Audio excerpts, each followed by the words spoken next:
Birdlore, The Iridescent Life of Florence Merriam Bailey by Jess Keating, illustrated by Devin Holsworth.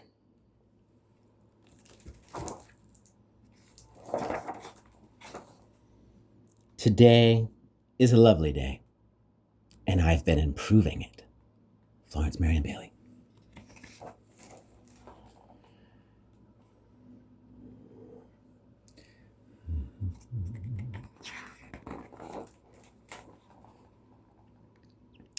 Florence pulled up her thick wool stockings, sprinkled a handful of sunflower seeds into her coat pocket, and tucked Ruth under her arm. It was time for adventure. It was time for nature. And best of all, it was time for birds.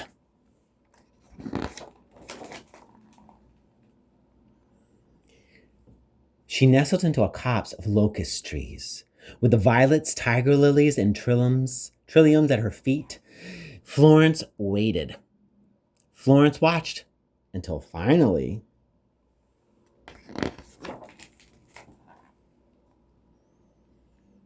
they were here.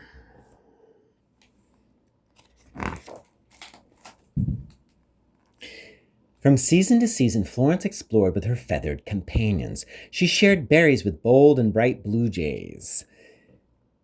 She strutted in the deep snow with ruffed grouse, and she danced to the rhythm of woodpeckers drumming on tree trunks.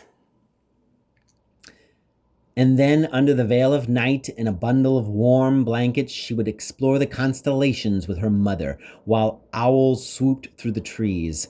If she had powerful wings like an owl, could she find her way to the stars?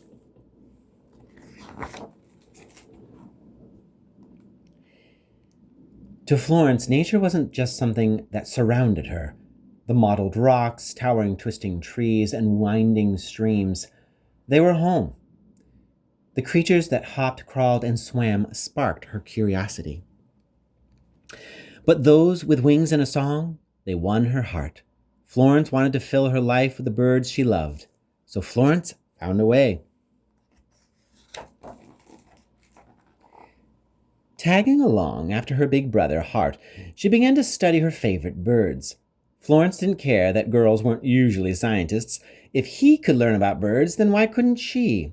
Together they collected specimens, took notes, and even learned how to preserve the animals for display. Florence loved this time with her brother, but something wasn't right. Scientists like him learned about birds by examining their bodies for feathers and eggs.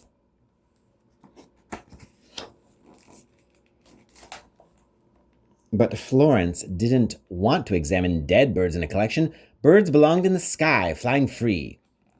With a notebook in her hand and wonder in her heart, Florence set outside, this time to learn.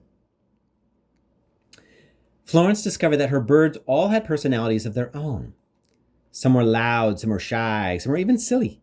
Her birds were a living rainbow of sights, sounds, and spirits, and Florence took careful notes on every detail.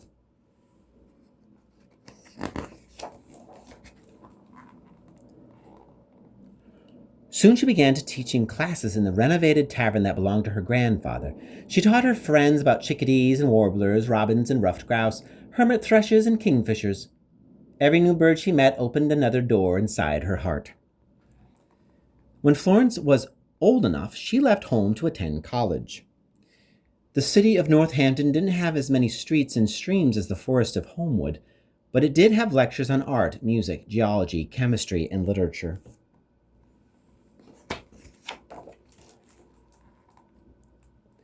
Florence made friends with many other women at the university. At supper one night, her classmate was excited to share what she'd seen in the city. 13 birds, each with blue feathers, a white collar, and a curious topknot. But the beautiful birds weren't spotted on a tree limb in the wild. The woman had seen them perched dead on a hat. Kingfishers, Florence thought. Kingfishers didn't belong on ladies' hats. They belonged at the water's edge, showing off their iridescent feathers as they hunted for fish. Florence's heart thumped, and she bit back a cry.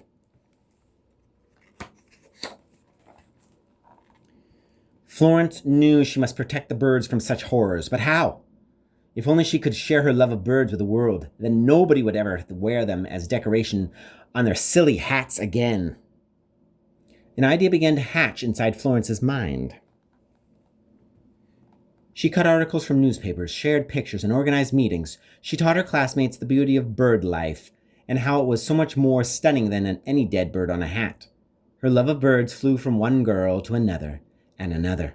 The more they learned about birds, the more Florence's classmates wanted to help. Feathered hats were returned en masse, and soon the campus was in a flap at the injustice.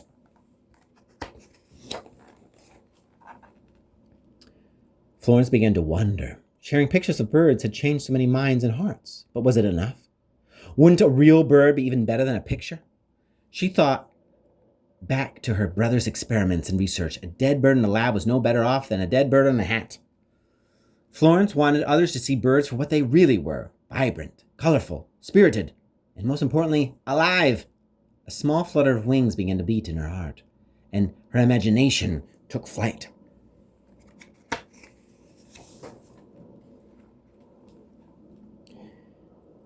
About past 5 on a mid-May morning, Florence took her first group of women out into the forest. They each brought a notebook, a pencil, some opera glasses to spot birds from afar. It was time for adventure. It was time for nature. And it was time to share their beloved birds where they truly belonged. Florence watched. Florence waited until finally they were here. With enchanted eyes, she and the other ladies watched redstarts and bluebirds, cardinals and waxwings, kestrels and kingfishers, flying, singing, preening, soaring.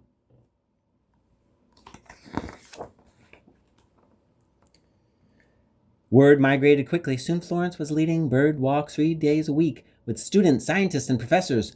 With every step, she learned more about birds and more about people, too. Through the eyes of others, Florence experienced her birds in a different light, making new discoveries about old friends. And seeing the birds in real life changed people's hearts. They didn't just love them, they wanted to protect them, too. Each morning, Florence watched the skies with a joyful heart. She shared her birds with the whole campus, but to protect all birds, she would need to share them with everyone. Florence knew the way. She pored over this note she'd written through the years, seeds of wisdom from countless bird walks.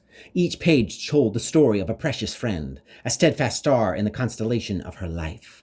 If she couldn't bring the world to her birds, she would bring her birds to the world.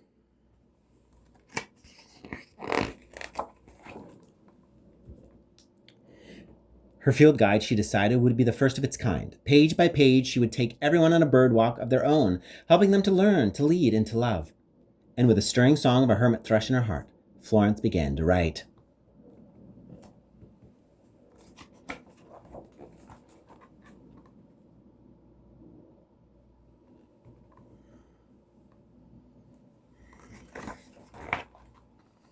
It's a lot of birds.